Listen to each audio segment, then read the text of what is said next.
gice ati ariko se ndayishimiye arayobora African Union ati ko tubona niwe byadogereye ati aho ngaho haraza kuba yakandira hari wanditse ati ubwo se abantu bakogera uburimiro ku Burundi ngo bagire ngo Sud Sudan ntibihari nibura president Ndayishimiye yaratowe mu Burundi ubu se ko Sud Sudan yananiwe no gukora amatora hagati ya Riek Machar ya SPLM bashaka mvuga nabandi abayobora Afrika bose nabatagatifu kurusha president Ndayishimiye bose ni kimwe urumva nibamureka agenda yobora ahubwo banasenga Imana bavuga bati hari igihe buriya iyo ufite ubwo bushobozi wirinde gukora amanyanga ngo tamukuru mubi ntabwo na judging umuntu mbere y'umuziki nibamureka banza agende ariko giye ndaguje umutwe ahubwo hari amakosa azakosora kuko azafite igitutu kutuyoboye hari abaturage utafungura umupaka kutuyoboye uri mukuru mubi ugifunza umupaka n'u Rwanda mupfiki kutuyoboye bishobora kuzatuma agwa neza agashyira ntuze ku gihe akagira na byinshi akimura abantu batatekerezaga icyo kintu cyo abantu bakirebeho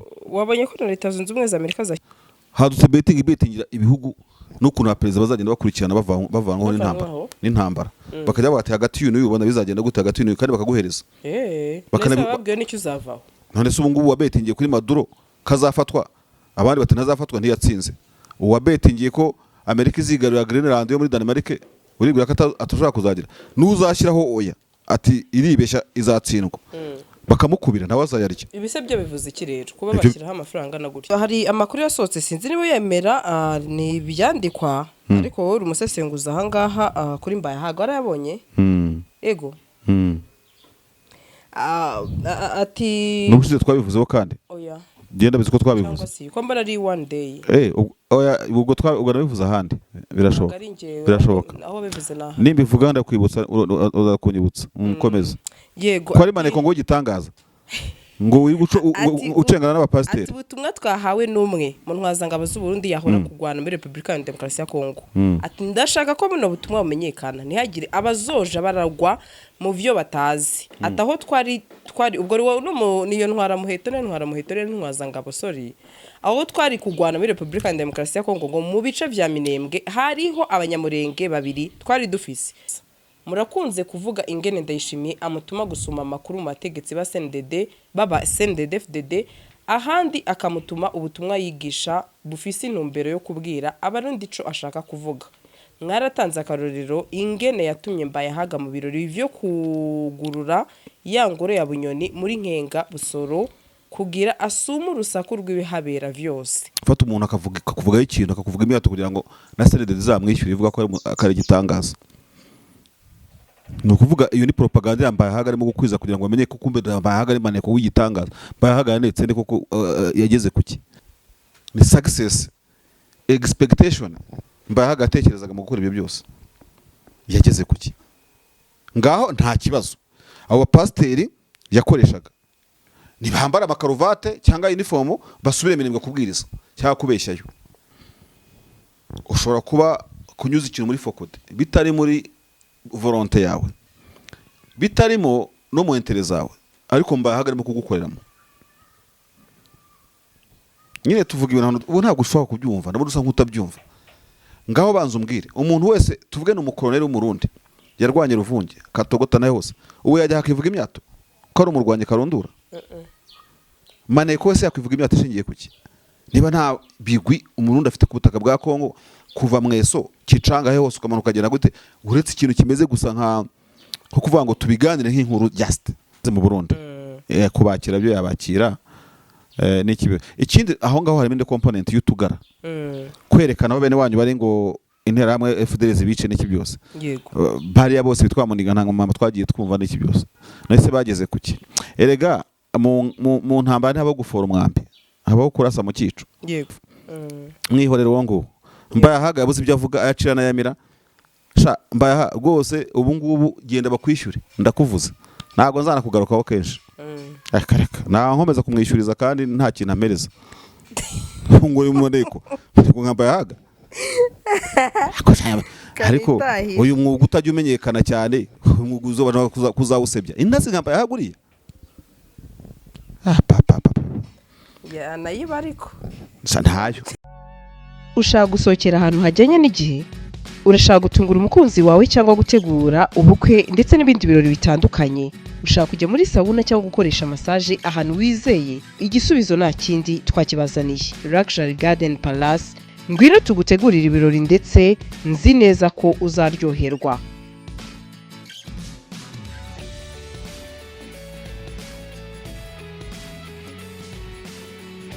Abafite ubukwe by'akarusho namwe twabatekerejeho kuko tubafitiye jardin nini na tent ukoreramo ubukwe. Maison de Passage yakira abageni ndetse n'abadiaspora baza mu Rwanda bibaza bati ese ni hehe twaruhukira, namwe ntago twabibagiwe kuko tubafitiye amacumbi asanzwe yakira ingeri zose. Duhamagare kuri 07844378 cyangwa udukurikirane kuri Instagram na Facebook ni Luxury Garden Palace. Gihe nzajya gusengera nubura amasengesho uzasengera Afurika. None ko mbona hari uko bibona mu mbone yawe tunasoza iki gice ati ariko se ndayishimiye arayobora African Union ati ko tubona niwe byadogereye ati aho ngaho haraza kuba yakandira. Hari wanditse ati ubwo se perezida wacu ayoboye igihugu cyangwa se azayobora ihuriro, ati ubwo se icemezo yafatira igihugu kindi ni ikihe n'iki wacu byarananiranye nakamara mazi.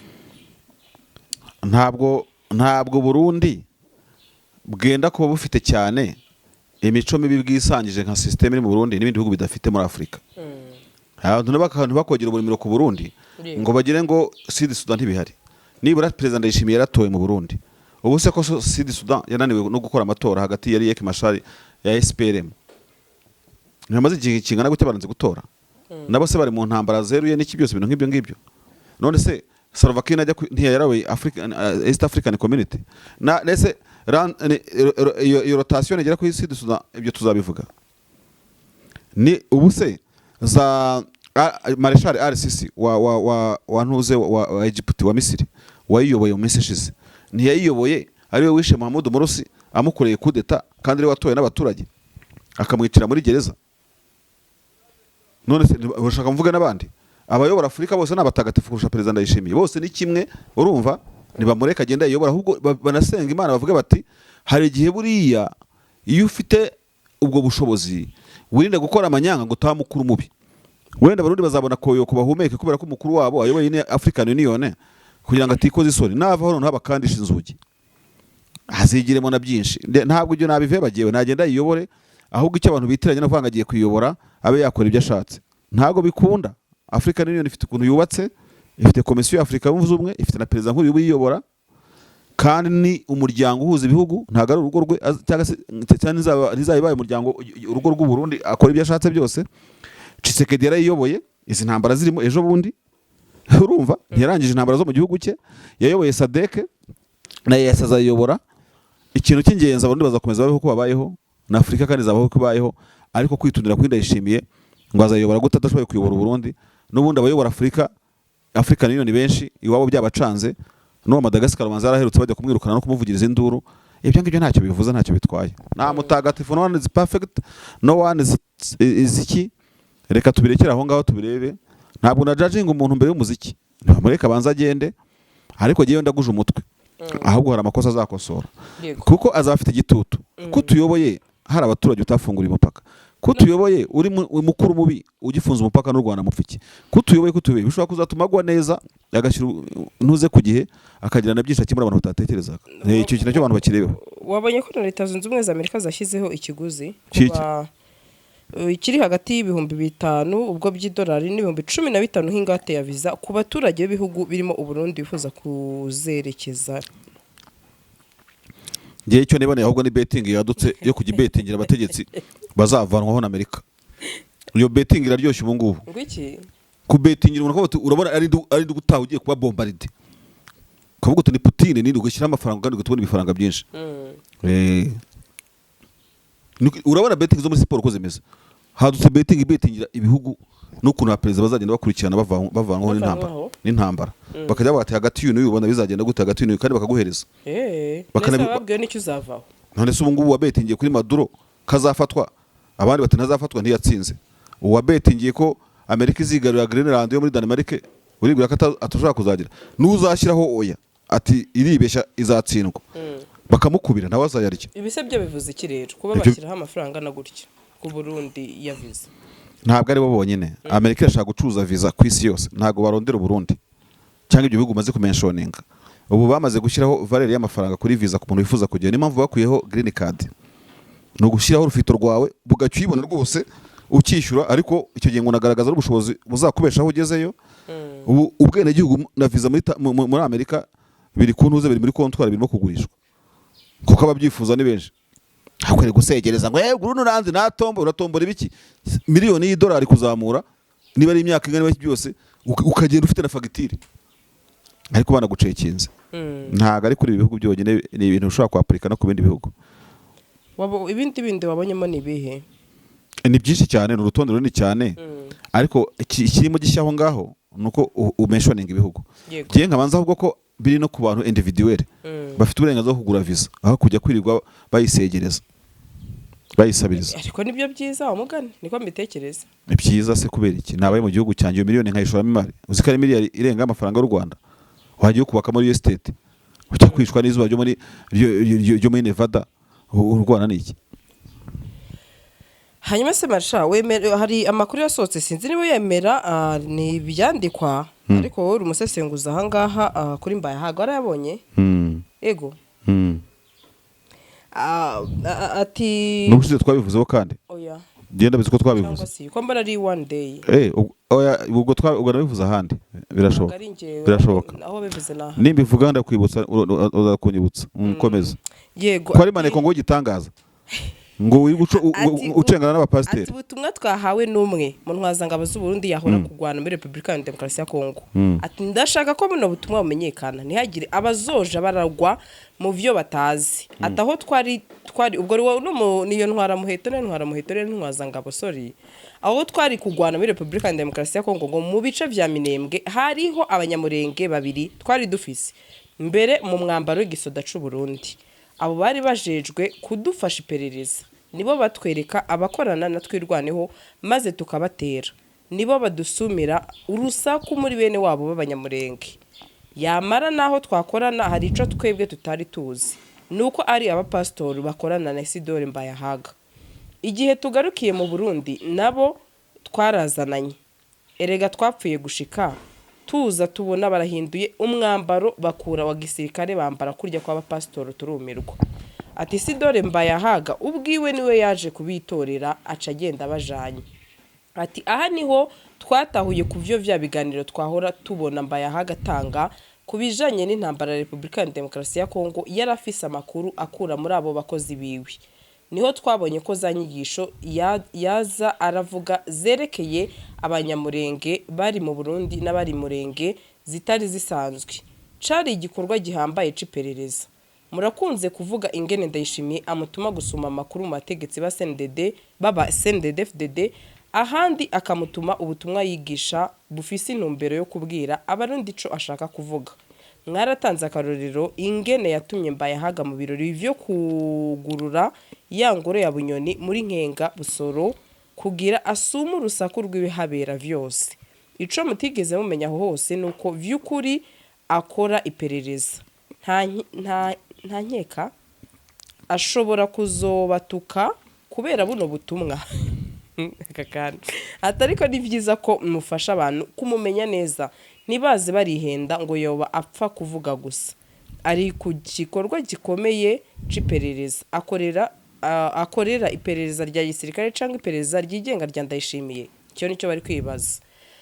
Ati ico bikoze urubuga rwiwe kuri Twitter iyo rutavuze bya gisirikare ahandi ruvuga kenshi byo guhimbaza Ndayishimiye rukanatuka abatabona ibintu cyo kimwe. Rekera aho ngaho ntabwo nshaka kubintu byambahaga byinshi. Ibyo nuva yuko rwanditswe n'Ambayahaga kugira ngo yivuge imyato. Niwe warwanditse. Niwe warwanditse arunyuza muri Focode hari ko ntazwi kugira ngo bivuge imyato. Rega mu iperereza byose birashoboka. Fata umuntu akavuga ikintu akakuvuga imyato kugira ngo na CNDD zamwishyura ivuga ko ari gitangaza. Nukuvuga iyo ni propaganda Mbayahaga arimo gukwiza kugira ngo bamenye ko kumbe Mbayahaga ari maneko w'igitangaza. Mbayahaga yanetse ne koko yageze kuki ko yageze se maneko wa pastor mu Minembwe ni yabo yanetse ntacyo ni gitangaza koko muri Ruvungi twaramubonye buriya Ruvungi hari amaboko yambaye ahaga na Gatogota amaboko ye ntirinzwe se nambaye ahaga ubu nawe Uvira arimo kuyitembera arimo kwibwiriza ibyo ni ibiki ubu igisebo kiraje ku bantu batangiye kwerekana ibitangaza by'intasi ngo bafite ngo Minembwe ni yabo. Twebwe ntabwo mu isesengura tuvuga ngo uranyereka context nyereka ikintu cyayivuyemo ntacyo yaranetse koko. Hari n'abapfiye mu Minembwe, hari abayahemukiye, aho bose Imana bihanganisha. Ariko ikigize inkuru ni success expectation mbaye hagatekerezaga mu gukora ibyo byose yageze kuki ngaho nta kibazo. Abo bapasteri yakoreshaga nibambara amakaruvate cyangwa uniform basubire Minembwe kubwiriza cyangwa kubeshyayo. So wakoze ikintu ntushobora kukenjoyinga ubwo so uri muri insinzi. Do uwo wandika aragira mbaye haga igitangaza cy'ibintasi kandi aho atase harafashwe. Ntekereza ko bitaca muri Fokode. Aho byanyura hose nyine nicyo kintu abantu batajya bitaho mu gusoma ibitabo by'ama espion. Ushobora kuba kunyuza ikintu muri Fokode bitari muri volonté yawe, bitarimo no mu intérêt zawe, ariko mbaye hagarimo kugukoreramo. Nyine tuvuga ibintu ubu ntabwo ushobora kubyumva nabo dusa nk'utabyumva. Ngaho banza umbwire umuntu wese tuvuge no umukoloneli w'umurundi yarwanye Ruvungi Katogota nayo hose ubu yajya hakivuga imyato ko ari umurwanye Karundura. Maneko wese yakwivuga imyato ishingiye kuki? Niba nta bigwi umurundi afite ku butaka bwa Kongo kuva mweso kicanga he hose ukamanuka agenda gute uretse ikintu kimeze gusa nko kuvuga ngo tubiganire nk'inkuru just. Ako ntabwo twabiganira nk'inkuru iremereye, ntitwanabiganira nk'igitangaza mu butasi mbaye ahaga. Uramwitondera se ngo itagenda gute. Ayo makuru yasohoka mbere yari kugirira abantu akamaro. None asohotse aho hose bavuga harafashwe. Biri muri interezane bivuze ikibyo ngibyo. Mbaye ahaga ushobora gusanga udacunze neza kwicarana uvuga ngo urimo kumuvuga nawe urimo kugira gute gutuma bamwishyura. Erega mbaye ahaga yishyurwa kubera ko imbuga zimugarukaho. Bati wa mugabo n'igitangaza mu mwishyure koko mu Rwanda baramuvuga, muri Tanzania baramuvuga, yose yabaye izina. We ahita abona ko yagize success nka Marishari kuvuga mbaye ahaga baramwongeza. Ibyo rero ashobora kubikereya kuko yakoze ubusa urumva nta musaruro afite akavuga atari ko n'ingaruka mu nkuru biragenda gutya. Wowe ugasije bitangaza utazi kurimo gukorera mbaye ahaga muri interezi uko yavuzwe nyine. Ibaze nkumba yahagambaye costume y'ubutasi ngo bwahatari ngo yagiye no muri Kongo kandi abo pastor cyangwa yabakiriye bageze Burundi. Kandi uyu bivuga ko umusirikare ngo iyo barageze yonga akabona ngo ni ugiye kubakira ubwo bari bagezeyo bageze mu Burundi. Kubakira byo yabakira n'ikibe. Ikindi aho ngaho harimo indi component y'utugara kwerekana aho bene wanyu bari ngo intera hamwe FDL zibice n'iki byose. Yego. Bari bose bitwa muniga ntango mama twagiye twumva n'iki byose. Nahise bageze kuki. Erega mu ntambara ntabo gufora umwambi. Abo kurasa mu cyico. Yego. Barifoye baragaragaye. Ariko Sandri mbaye ahaga uwo munaga ntama utugara abo bamakote na karuba ubu bari kuba barimo kwishwa n'ikimwaro. First of all bagambaniye bene wabo sibyo abo watunze intoki barapfuye nawe urimo kugwa mu gasi wirukanka imisozi niba utaranahaguye nawe. Yego. Ubu tugeze igihe tuvuga ngo baraba opereta undercover bibitangaza b'intasi zidasanzwe mu kwica bene wabo no kwambara amakoti ya gisirikare mukaba nguye akora natwe irwaneho bari mu nsinzi se ndetse kimwaro. Rero icyo mvuga niki nta kibazo ibyo nabyo byagaragara kuvuga ngo ntabwo uva kwanditse ibyo ngibyo ntacyo byakwigisha umuntu hakone gito. Erega nubwo baba barwana na M23 twirwanaho impande zirwanira muri Kongo sibyo. Wowe ukavuga utimenye umuceri kuko nkungu wabivuze n'ubundi M23 twirwanaho yabanesheje kuko ibarusha intelligence cyangwa contre espionnage. Abo yagiye kwica bose yabagezeho. Hari n'uwo yatunze intoki ntiyapfa baramurindira umutekano. Insinzi se riyande niyambaye ahaga ni wabo pasiteri biwe. Ahubwo uwo nguwo wandika natubwira ati twagiye mu Minembwe turwana hanaha shabara duhaga amasha uwo dutunze urutoki tugasanga bahatwambuye gutyo na gutya no kubunda wa poleta bakora sibyo. Dukwiye kumenya imbaraga y'ubutasi bwa M23 FC uko bukora bugatsinda Burundi kuri rwego kubita bakirukanka bakagira bagenda berekana nimero z'inkweto. Ntabwo ugenda hanga kugira ngo mvuge ibigwi byambaye ahaga watsinzwe.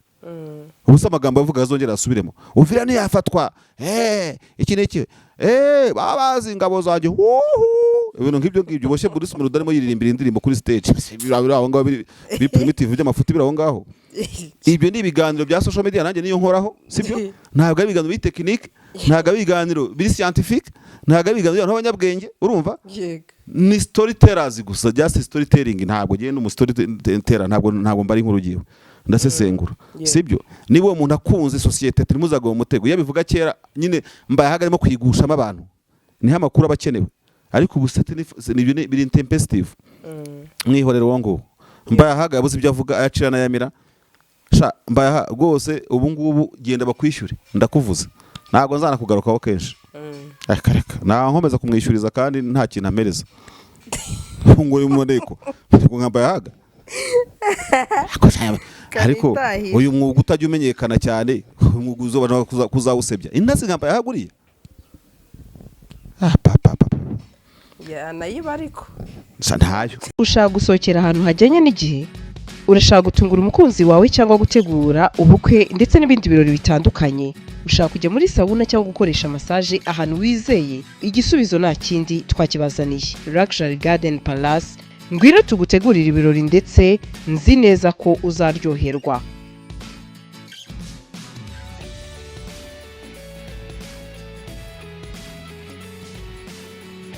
Abafite ubukwe by'akarusho namwe twabatekerejeho kuko tubafitiye jardin nini na tent ukorera mu bukwe.